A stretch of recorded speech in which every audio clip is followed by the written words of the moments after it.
Let's go through today my 4 tips that make drawing with coloured pencils easier. I frequently hear people say that their hand hurts when they draw or the whole process just feels overwhelming. So let's go through today my tips to make this easier. And this is going to be a mixture of both tools and methods. So let's start off thinking about a material that is very important and probably quite undervalued. I'm talking about a pencil sharpener. Now really all you need is some way of creating a sharp point with the pencil to create a good coloured pencil drawing. But life is definitely going to be easier with some pencil sharpeners versus others. Something like a little cheap pencil sharpener like this, but it's generally not going to be as neat and tidy or as easy to do as with a higher quality pencil sharpener. Now I like using a hand crank pencil sharpener. I find the pencil just sharpens really nice and smoothly. It's such a nice and gentle process. And I like that when my pencil sharpener gets blunt, I can change the blade on it. So actually this pencil sharpener I have owned for many years. I know that some people have automatic pencil sharpeners. I don't like those as much just because I can't control how much the pencil is being sharpened. But I generally think life is easier with a higher quality pencil sharpener. Now before I move on to the next thing, if you're finding this video helpful, please do click the like button and don't forget to click the subscribe and the notify bell to be notified about new videos of mine. Now let's think about the next material that I highly recommend. This is something called a pencil extender. This is something that screws onto the end of shorter pencils to make them longer so you can get more use out of them. Now I think that trying to draw with a short pencil is the #1 reason why people's hands are hurting. If you're finding that you get a horrible ache in your hand from drawing too long,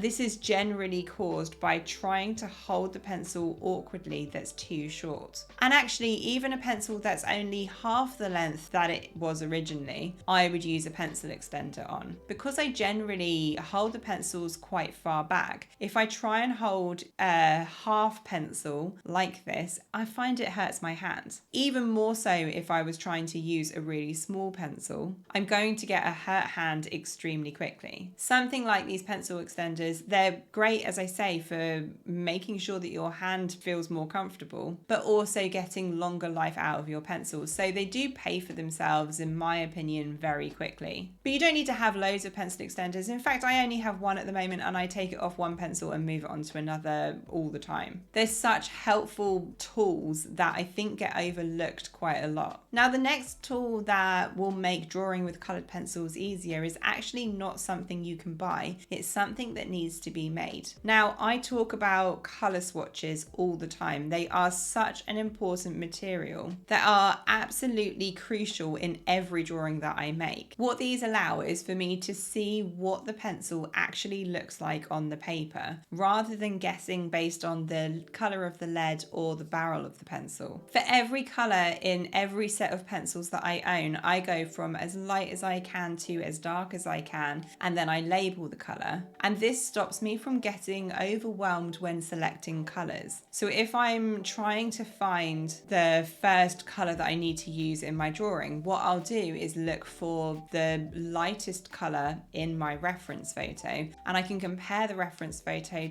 to those colour swatches, see which colour is the closest match. From there I can do the same for the next colour, constantly comparing my reference photo to these colour swatches, and it basically helps me to know what I'm doing, what I'm supposed to be putting onto the paper. I think it's very common to want to draw with coloured pencils, but then just feel really overwhelmed by the number of colours and how you're supposed to select those colours. But honestly, swatches are the most important thing for colour selection, and as I say, are the backbone of every drawing that I create. Now let's think about the last thing that's going to make your coloured pencil drawings easier. And it is, again, something that I talk about all the time. I'm thinking about the paper. If you try and create a really beautiful, detailed drawing on something like printer paper or sketch paper, it's going to be very, very difficult, and you're not going to be able to build up all of the colors and all of the contrast in the way that you would expect to. In fact, you could have the most expensive and the best color pencils out there, but if you've got the wrong paper, they're not going to do what you expect them to do. They're not going to build up. I like drawing on something called Bristol board, particularly a smooth Bristol board. This paper allows me to control the pencils, where the pencil's going really nicely, but also allows me to build up those colors one on top of another so that I end up with a really lovely and rich drawing. If you're struggling with your colored pencil drawings not looking vibrant enough, not looking detailed enough, and you're trying to draw on something like sketch paper, that is the first thing that I would change. Now, if you're new to drawing with colored pencils and you'd like to see the general process I use for every single one of my colored pencil drawings, do check out this video here. Happy drawing, guys, and I'll see you in the next one.